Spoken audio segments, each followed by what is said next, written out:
ಯಾಕಪ್ಪ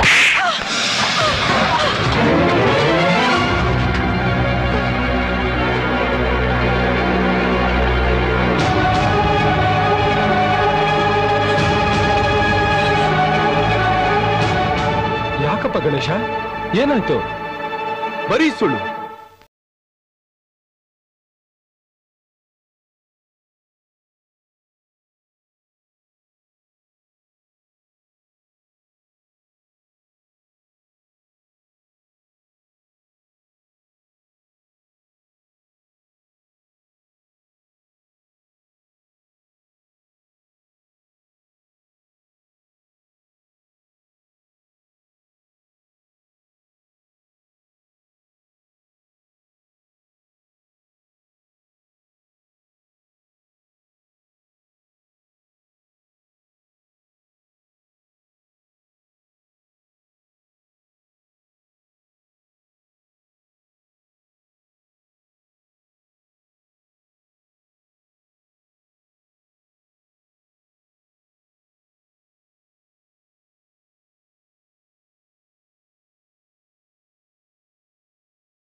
ಪಾರು,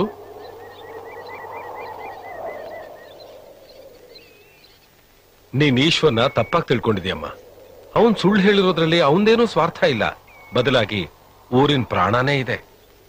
ಅದೇನು ಅಂತ ಹೇಳಕ್ಕಾಗದೆ ಇರೋಕೆ ಪ್ರಾಣ ಹೋಗುವಂತ ರಹಸ್ಯನ ಇಲ್ಲ ಹೇಳಿದ್ರೆ ಬಾಯಿ ಹೊಲ್ಸಾಗುವಂತ ಹೇಸಿಗೆ ಕೆಲ್ಸನ? ತಪ್ಪಮ್ಮ. ಅವನು ನಾಯಿನ್ ಕೂಡ ಹೇಸಿಗೆ ತಿನ್ನಕ್ ಬಿಟ್ಟವನಲ್ಲ. ಅಂಥದ್ರಲ್ಲಿ ಅವನ ಕೆಲಸ ಮಾಡ್ತಾನ.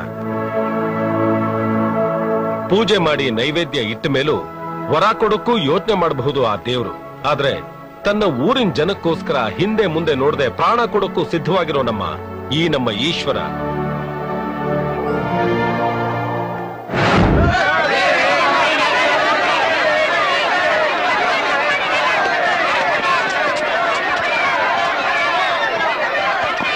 ಎಲ್ಲರೂ ಸಮಾಧಾನವಾಗಿರಿ. ಇಲ್ಲಿ ಯಾರು ಬಂದು ಗಲಾಟೆ ಮಾಡಬಾರ್ದು. ನೀವೇನೇ ಹೇಳೋದಿದ್ರು ಕೋರ್ಟಿಗೆ ಬಂದು ಹೇಳಿ. ದಯವಿಟ್ಟು ಗಲಾಟೆ ಮಾಡಬೇಡಿ. ದಯವಿಟ್ಟು ನನ್ನ ಮಾತು. ಅವ್ನ ಅರೆಸ್ಟ್ ಮಾಡೋದ ತಪ್ಪ ಅವ್ರು ಏನಪ್ಪ ಮಾಡಿದ್ದಾರೆ? ಅದನ್ನ ಕೋರ್ಟ್ ಅಲ್ಲಿ ಜಡ್ಜ್ ಹೇಳ್ತಾರೆ. ಬೇಡಪ್ಪ, ಇದೆಲ್ಲ ಅವ್ರದ್ದೇನು ತಪ್ಪಿಲ್ಲ. ಬೇಕಿದ್ರೆ ನಿನ್ ಕಾಲಕ್ಕೆ ಬಿಡ್ತೀನಿ. ನನ್ನ ಗಂಡನ್ ಬಿಟ್ಬಿಡಪ್ಪ.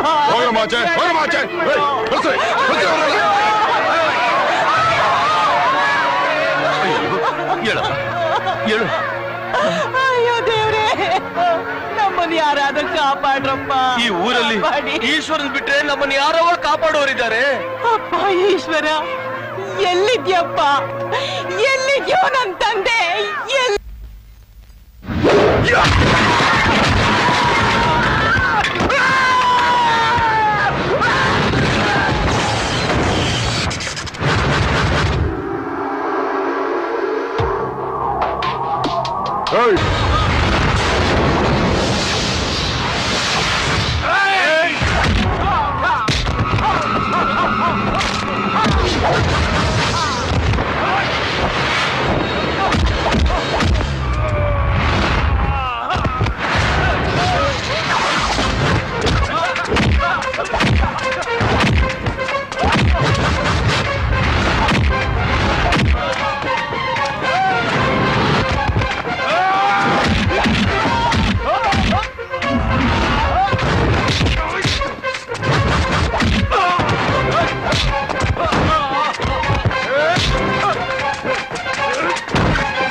ನಾನಿನ್ ಸಂಬಂಧಿ ಕಣೋ. ನೋಡೋ,